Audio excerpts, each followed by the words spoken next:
Video 2 of perception and communication. Something that I want to touch on before we move any further is person-centeredness versus empathy. I believe that empathy is one of the most important communication tools that you can have. If you know how to use empathy, then you're going to be able to perceive others differently. You're going to be able to survive because what you're doing is that you're taking yourself out of a situation and looking at it from someone else's point of view. I like to think about this when we're in an argument with someone. Can I take myself out of my position to look at the position that they are in? Do I understand where they're coming from? Do I understand what the words are coming out of their mouth, how their body language is, and how I know them to be? And that's so very important, to be able to feel what someone else is feeling in a situation. It is also one of the most difficult attributes and one of the most difficult theories and concepts that we'll discuss, to be able to really be empathetic. I think every semester that I teach this, I think tonight, how can I be more empathetic than I have been? How can I look at someone else and say, how can I help you and to become better?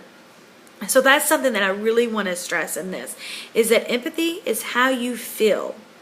If you can take yourself out of your position and feel how someone else is feeling. So there's a couple of guidelines for improving your perception and communication. One is recognize that all perceptions are partial and subjective. That's the first thing. Go back to that perception process. Thinking about all the stereotypes, thinking about the interpretation, the scripts that we use, how we expect others to be. It's all subjective and partial. It's what we think, which is why empathy comes into play and is so important. Also, we need to avoid mind reading. That's very difficult to do because we do want to read what other people are thinking, and we do want to know what they're thinking and how they're going about something. And sometimes we're thinking, well, they're thinking this, so I'm going to do this, and it sometimes isn't right. So we need to avoid that. We need to check our perceptions with others. Talking to someone else and thinking about a way to figure out what others think. We need to check them with other people too. Distinguish facts versus and inferences. Knowing what someone is inferring is different than knowing the facts. And then guard against self-serving bias. So we need to be careful that we're not doing what's best for us, but sometimes what's best for the other person. Looking out for that attribution error too.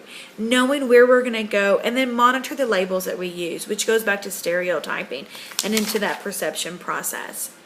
These are just 2 short videos and I hit on some of the highlights of perception. We'll discuss more in class. Thanks.